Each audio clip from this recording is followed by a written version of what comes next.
사랑하는 CTS 가족 여러분 반갑습니다.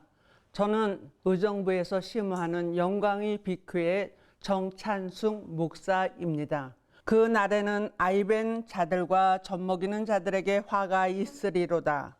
너희가 도망하는 일이 겨울에나 안식일에 되지 않도록 기도하라.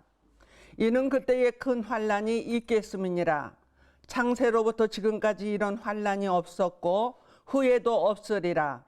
그 날들을 감하지 아니하면 모든 육체가 구원을 얻지 못할 것이나 그러나 택하신 자들을 위하여 그 날들을 감하시리라. 충성되고 지혜 있는 종이 되어 주인에게 그 집 사람들을 맡아 때를 따라 양식을 나눠줄 자가 누구냐?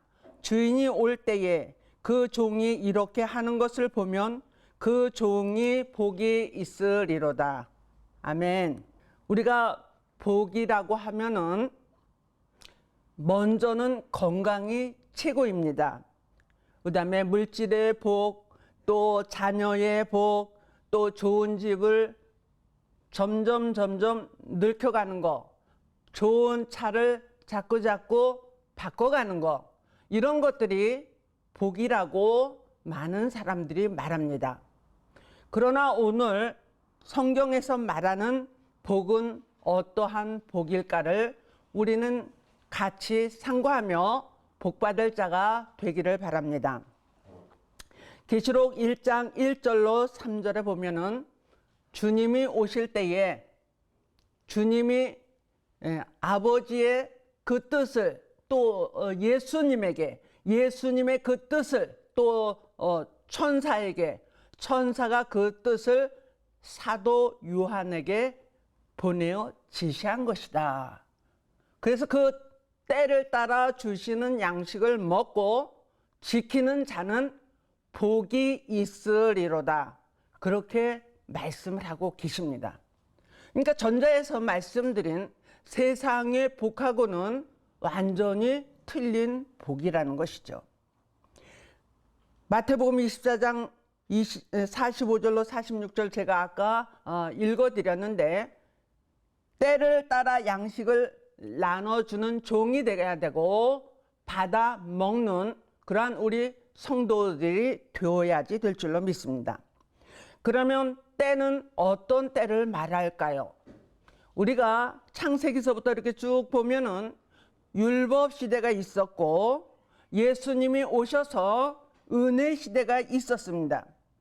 그런데 이제는 2000년이 지나면서 환란 시대다, 종말이다, 그렇게 많은 사람들이 말하고 있습니다. 그러면은 이 시대에는 이 때에 맞는 양식이 어떠한 양식일까 생각을 했을 때에 주님께서는 서머나 교회처럼 양식이 없어 배고프고 또 유대인의 해방을 받지만은 실상은 네가 부유한 자니라, 그렇게 주님께서 부유하다고 칭찬을 해주셨어요. 무엇에 부유할까요? 우리는 말씀에 부유해지시고 기도에 부유해지시기를 바랍니다.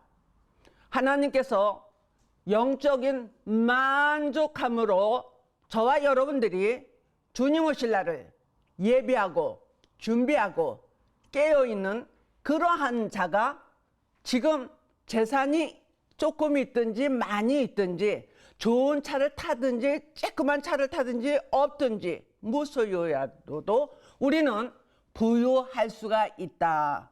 누구 때문에? 하나님의 말씀 때문에 영적으로 부유한 자다. 여러분들도 저도 영적으로 말씀에 부유한 자들이 되시기를 바랍니다. 그래서 주님께서 그 부유한 자가 해야지 될 것은 추수의 일꾼을 키우는 교회가 되어라, 그렇게 말씀을 하십니다. 호미를 들고 씨를 심는 자들이 2000년 동안 지금까지 왔어요. 그런데 주님 오실 날이 가까이 올 때는 지금 추수를 해야지 되는 때가 되었다는 것을 시기적으로 우리는 알아야지 됩니다. 출세의 일꾼을 키우는 교회를 계시록 12장 3절로 5절에서는 남자 아이를 낳으려고 애써 부르짖더라 그러십니다. 부르짖더라는 그 의미는 기도를 말하고 계십니다. 그런데 그 기도가 그냥 우리가 평안히 앉아서 평안하다 안전하다 하는 우리 가정의 육체의 뭐 그런 구하는 것이 아니에요. 우리는 이사야 26장 16절로 17절의 말씀과 같이 구로의 기도를 해야 된다. 애써 부르짖는 구로의 기도를 해야지 된다고 말씀하십니다. 그래서 그 구로의 기도를 할 때에 남자 아이를 낳는다고 계시록 12장 5절에서 말씀하여 주고 계십니다. 그러면은 우리가 히브리서 5장 12절로부터 14절을 우리가 상고해 보면은 너희가 이제 때가 오래므로 선생이 될 터인데 젖이나 먹고 어린아이가 되어서 그렇게 있으니까 주님이 걱정이 되시는 거예요. 그래서 이제는 단단한 식물을 먹고 장성한 자가 되어라. 의의 말씀을 경험하여서 선악을 분별하는 데까지 가라. 그렇게 주님이 말씀하고 계십니다. 그럼 젖은 무엇일까? 우리가 젖을 저번에도 상고했지만은 마태복음 24장 19절에 보면은 아이벤 자와 젖 먹이는 자들에게 화가 있으리로다. 그렇게 주님은 말씀하고 계십니다. 아니 2000년 동안 태신자로서 우리가 젖을 먹으면서 예수님이 나시고 죽으시고 부활하시고 승천하시고 보혜사 성령을 보내주시고 또 옥중서신 목회서신 사도 바울의 전도 여행을 우리가 묵상하면서 너무나 큰 은혜를 받은 그 첫 복음이 왜 화를 당한다는 것인가? 그래요. 의문점이 많아요. 그리고 우리는 단단한 말씀 안 먹어도 돼요. 그러면서 알파의 말씀, 젖복음만 고수하는 교회가 많이 지금도 있습니다. 그러면은 단단한 것은 무엇인데요? 그랬을 때 단단한 것은 오메가의 말씀입니다. 의의 말씀을 경험하여 의의 나라를 의하여서 주여 주여 하는 자마다 천국에 들어가는 것이 아니라 내 아버지의 뜻대로 행하는 자라야 천국에 들어가리라. 주님이 창세로부터 예비해 놓은 의의 나라가 있습니다. 그 의의 나라가 하늘에서 이룬 뜻이 땅에서도 이루어지는 우리 예수님이 오셔서 다스리실 그 나라를 예비하고 준비할 수 있는 말씀이 의의 말씀이요 단단한 말씀입니다. 마태복음 6장 33절로 34절 너희는 먼저 그의 나라와 그의 의를 구하라. 그리하면 이 모든 것을 너희에게 더하여 주리라 말씀하십니다. 너희는 먼저 그의 나라라고 그랬는데 그 나라가 무엇인지도 모르고 우리는 매일 그것을 기도하면서 내 입으로 말하고 있습니다. 그런데 주님께서 지각을 사용하라고 말씀하십니다. 지각은 무엇입니까?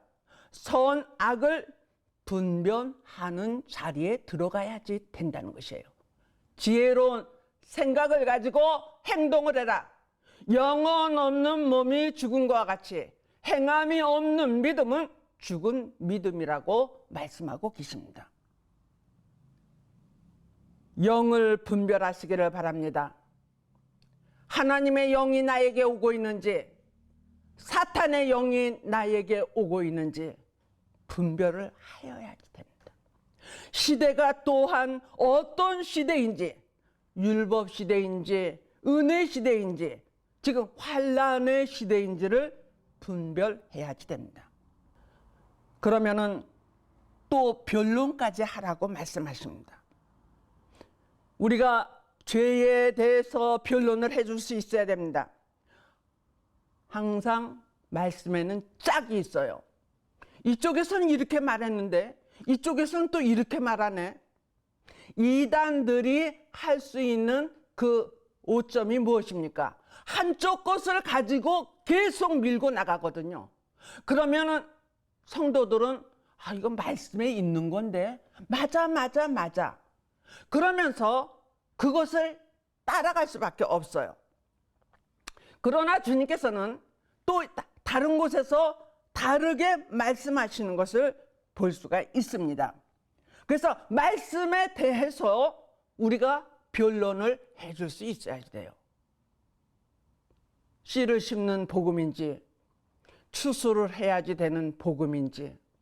그런데 이 추수의 말씀을 배우러 오는 자들이 있어요. 어머, 나 이런 거 처음 들어봤어요. 이런 단어 처음 들어봤어요. 너무 생소해요.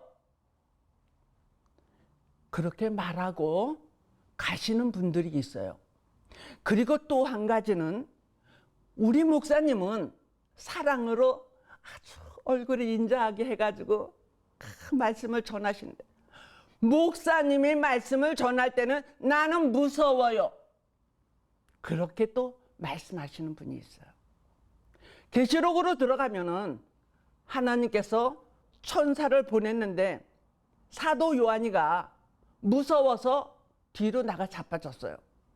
예수님이 나타나신 모습이 인자한 얼굴이요, 온유한 얼굴이요, 정말 사랑의 그 예수님을 보았는데 지금 나타난 예수님은 왜 이렇게 무서울까? 네, 그 마지막 때 오실 예수님은 심판의 예수님이십니다. 일어나라, 내가 너를 사랑한다. 나는 옛날에 못 박힘도 받았었고 또 다시 올 자야. 내가 너에게 그렇게 말하지 않았니? 정신 차려봐. 아마 예수님께서는 사도 요한에게 그렇게 말씀하셨을 것입니다. 그래서 정신을 차리고 다시금 예수님의 그 분부하심을 따르기를 작정을 합니다. 그와 마찬가지로 우리도 알파의 말씀은 너무나 사랑하고 우리 예수님이 오셔서 병자를 구원하고 오시고 또 죄인을 구원하러 오셨다고 말씀하시죠. 그러나 히브리서 9장 28절에 보면 두 번째 오시는 주님은 죄와 상관없는 자들을 맞이하기 위하여서 오신다고 말씀하십니다. 그래서 우리가 날마다 죄를 회개한다고 하지만은 알파의 말씀에서 죄를 회개했던 것과 오메가의 말씀에서 죄를 회개하는 단계의 기도가 다르다는 것이에요. 오늘 저와 여러분들이 히브리서 6장 3절에 완전한 데 나아가라고 주님이 말씀하십니다. 완전한 신앙을 가질 수 있는 것은 알파 플러스 오메가의 말씀은 알곡이에요. 너희는 그 나라를 빼앗기고 열매 맺는 백성이 그 나라를 유업으로 받으리라. 주님 그렇게 말씀하십니다. 오늘 저와 여러분들이 완전한 신앙이 되고 싶지만은 무엇으로 내가 완전한 신앙을 할 수가 있습니까? 우리는 다 불완전한 사람인데 어떻게 해서 완전한 신앙을 가질 수 있습니까? 그것은 예수님밖에 없어요. 하나님밖에 없어요. 그렇지만 우리가 예수님의 마음과 성품과 형상을 닮으라고 말씀하십니다. 그것은 무엇입니까? 예수님을 닮아가는 거죠. 무엇을 통하여? 보지도 못한 예수님을 우리가 보고 그 얼굴을 닮아가려고 성형수술을 합니까? 아니죠. 예수님이 하나님이 생각하고 지금 계획하신 그 뜻을 우리가 깨닫고 무장하고 그 뜻을 주님을 위하여서 일꾼으로 소명을 갖고 일한다면 예수님을 닮은 자입니다. 할렐루야. 고린도전서 13장 8절에 내가 너희들에게 9가지 은사를 주었는데 너희가 하는 것은 어린아이야. 부분적으로 하고 있어. 그렇기 때문에 부분적으로 한 자들은 거울로 보는 것과 같이 희미한 신앙이야. 그러나 완전한 것이 올 때에는 얼굴과 얼굴을 대함과 같이 완전하게 알게 되리라. 하나님을 얼굴을 보게 되는 날이 오리라. 할렐루야. 이제는 온전한 것이 오니까 이 부분적으로 행하던 은사를 버리라고 말씀하십니다. 완전히 버릴 수는 없겠죠. 주님의 유익을 위하여서, 말씀을 전하는 데에 유익함을 위하여서는 쓸 수 있어요. 그러나 그것은 말씀이 전폭적이라기보다 이제 우리는 참고서를 해서 공부를 더 잘하는 것과 같이 그것은 우리가 참고서와 같이 해야지 된다는 것이죠. 완전히 버릴 수는 없지만 너희는 더 좋은 것을 사모하라. 주님이 말씀하십니다. 마태복음 7장 21절로 22절에 합법을 행하여라. 이 불법을 행하는 자들, 나는 너를 모르니까 내게서 떠나가라고 말씀하십니다. 어떤 것이 불법이고 어떤 것이 합법이라는 것을 이제 깨닫게 되는 거예요. 때를 따라 양식을 나눠주는 것이 어떤 것이 합법이고 어떤 것이 불법이라는 것을 이제 깨닫게 되는 것이죠. 마태복음 25장 1절로 13절에 보면 우리가 열처녀를 많이 들었고 많이 설교를 했습니다. 5처녀는 미련하고 5처녀는 슬기로운 자들이에요. 그러나 우리 모두가 생각하기를 나는 암만 해도 미련한 5처녀 같아. 그러는 사람은 한 명도 없어요. 나는 슬기로운 자야. 나는 주님을 위해서, 교회를 위해서 최선을 다해 왔어. 이렇게 말하는 사람들이 많이 있어요. 그러나 슬기로운 5처녀는 옆에 기름 그릇이 또 있어가지고 기름을 계속 준비를 함으로 인하여서 주님 오시는 그날에 등을 밝히고 주님을 맞이하러 갔습니다. 그래서 문을 활짝 열어놓고 혼인잔치에 내 사랑하는 자들아 들어와라 말씀하십니다.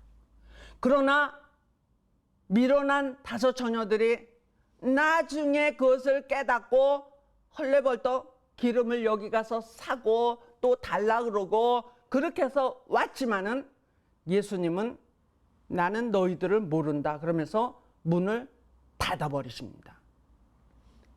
들어오지 못하는 자들이 화받을 자가 아니겠습니까? 계시록 12장 6절에 예비초로 간 자들이 있고 계시록 11장 12절로 또 12장 6절에 보면은 들림 받는 자들이 있어요. 우리가 보통 데살로니가전서 4장 16절 17절을 생각을 할 때에 모두가 주님이 하늘에서 이리로 올라오라 그러면은 그냥 예수 믿다가 다 올라가는 줄 알아요. 그것은 언어 도단입니다. 분명코 계시록에서는 올라갈 자가 따로 있고 예비초로 갈 자가 따로 있다는 것이에요. 그래서 그것을 또 지금부터 이렇게 해보면은 계시록 12장 1절에 신령한 영적 교회가 있고 음료 교회로 나누어진다는 것이에요. 음료 교회에 있는 자들이 내가 망할 자리에 화받을 자리에 있구나 그렇게 생각하는 사람이 있겠습니까? 모두가 그냥 즐겁게 평안하다 안전하다 하면서 신앙생활을 하는 거죠. 그러나 신령한 영적 교회는 주님 오실 날을 위하여서 단단한 말씀을 위하여서 또한 그의 나라와 그의 의를 위해서 최선을 다하는 장성한 일꾼들인 줄로 믿습니다. 계시록 1장 20절에 보면은 붙들린 별이 있어요. 계시록 8장에서 보면은 떨어진 별이 있어요. 떨어진 별은 첫 번서부터 떨어졌느냐? 횃불과 같이 크게 쓰임 받던 종들이 언제서부터 변질이 되었는지 쑥물을 먹이고 있어요. 하나님은 가차없이 떨어뜨려 버립니다. 강과 물샘에 떨어지고 땅에 떨어지고 그 목적이 따로 있죠. 지금 거기까지 들어갈 수가 없어요. 최고의 큰 복은 무엇입니까? 입맞은 종이 되는 것입니다. 은혜 시대에 우리의 마음에다가 성령의 인을 쳤습니다. 그런데 마지막 때에는 내 이마에다가 인을 치리라 말씀하십니다. 아니, 이마하면은 똑같은 이마지. 이마에다가 뭐 빨간 칠을 해놓나? 이상하네. 어떻게 그걸 알아? 그런데 하나님과 나는 안다. 할렐루야. 마귀도 그 사람이 입맞은 종인지를 안다. 그러면은 입맞은 종이 뭔데요? 최고로 하나님 앞에 인정받는 자들이다. 그건 목사뿐이 아니에요. 장로도 될 수 있고 권사도 될 수 있고 성도도 될 수 있는 거예요. 하나님 앞에 인정받는 우리 모두가 되어주기를 바랍니다. 그래서 예수님이 혼인잔치를 할 때에 신부들이 아내가 예비되었으니 그에게 빛나고 깨끗한 세마포를 입혀주어라. 그 세마포는 성도들의 옳은 행실이로다 말씀하십니다. 예수를 믿으면서 어린아이와 같이 그런 마음으로 살 때의 내 행동을 한번 생각해 보시고 또 알파 플러스 오메가의 말씀을 통하여서 내가 어떤 옳은 행실을 하고 있는지, 영혼 없는 몸이 죽음과 같이 행함이 없는 믿음은 죽은 믿음이라 했습니다. 이젠 어린 아이의 신앙으로 행함을 하느냐, 이젠 장성한 자로서 말씀을 통하여 내가 행함을 하고 있는가, 우리는 다시 한번 생각을 해봐야지 됩니다. 그래서 주님이 오실 때에 계시록 11장 15절에 주님이 오셔서 세상 나라가 그리스도의 나라가 되리라 말씀하십니다. 아니, 우리가 다 올라가는데 무슨 이 세상이 그리스도의 나라가 된다고 그러는 거야. 네, 계시록 20장의 1절로 4절에 보면은 예수님이 오셔서 1000년 동안 왕노릇을 하신다고 하십니다. 거기에 들어갈 자들이 있어요. 오늘 거기까지 들어갈 수는 없습니다. 예수님과 함께 동고동락할 수 있는 천년왕국의 만왕의 왕, 만주의 주가 되셔서 세상 나라 그리스도의 나라를 만드셔서 공평과 정의로 다스리신다고 하십니다. 지금 우리가 대통령을 또 뽑고 저 이승만 대통령 때서부터 그걸 다 지금까지 봐왔어요. 어떤 분을 뽑아도 나중에는 다 백성들이, 국민들이 아유 왜 그럴까 왜 저런 분을 우리가 뽑았을까? 그게 왜 그렇습니까? 공평과 정의가 되지 못하기 때문이에요. 그러나 우리 예수님께서 오셔서 다스리실 그 나라는 공평과 정의예요. 우리가 안 좋은 이상 기변을 보면서 하나님이 살아계시다면 어떻게 이러한 일을 만들 수가 있어? 이 여태까지 갖고 오는 산불도 나지, 또 엄청난 물이 또 아파트처럼 쏟아서 일본처럼 쓰나미가 오지. 이런 것들을 어떻게 설명을 할 수가 있을까? 우리 하나님은 일한 대로, 횟수대로, 공의대로 갚아주리라. 할렐루야! 우리가 주님을 위하여서 일하여서 장성한 자로 일하여서 상급을 많이 받을 자들이 되시기를 바랍니다. 정말 에덴의 회복을 할 수 있는 그 예수님이 오셔서 하실 일을 위하여서 아직도 그 수가 채워지지 않아서 주님이 실행하지 못하고 계신다면 내가 해야지. 내가 또 그 일을 전파해야지. 그럴 수 있는 우리 CTS 여러분, 저와 우리 모두 복받을 자들이 되시기를 주님의 이름으로 축복합니다.